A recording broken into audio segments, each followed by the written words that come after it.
Lottery குடும்பம் பண்ணுது, Lima rose பண்றாங்க, அப்படி இப்படிலாம் நிறைய ஒரு வாரமா செய்தி வந்துச்சு. பார்த்தா அவங்க இப்போ அங்கே போய் நின்றுட்டு இருக்காங்க. அவங்க வந்து அமைச்சராக போறாங்க தாவைக்கால, அவங்களும் ராஜினாமா பண்ண போறாங்க. விஜயபாஸ்கர் ராஜினாமா பண்ண போறாரு அப்படின்னு சொல்லிச்சு. இல்ல சிவி சண்முகம் வரல, அவர் மட்டும் வர முடியாட்டாரு, மன்னிப்பு கடிதம் கொடுக்க முடியாட்டாங்க. ஆனா வேலுமணி அவர்கள் வந்து சிவி சண்முகம் வீட்டுக்கு போயிட்டு தான் போயிருக்காரு. சிவி சண்முகமும் எங்க கூட தான் இருக்காரு, எந்த மாற்று கருத்து இல்ல, அங்கதான் இருக்காரு அவர் உறுதிப்படுத்திட்டாரு.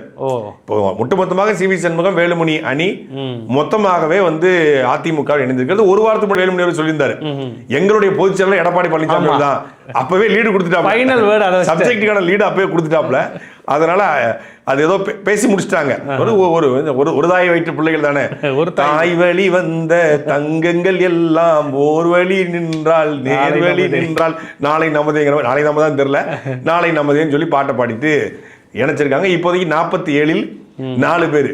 இதுக்கு எதுக்குடா டேபிள்லாம் உடைக்கணும், யூட்டர்ன்லாம் போடணும் அப்படிங்கிற மாதிரி அந்த 4 பேர் நிலைமை இப்போ வச்சு பார்த்தா உங்களாலதான் நாங்கள் வெளியே வந்தோம், இங்கே வந்தோம் அப்படின்னு நினைப்பாங்க. பட் அந்த 4 பேருமே தன்னிச்சையாக முடிவெடுத்து போயிருக்காங்க.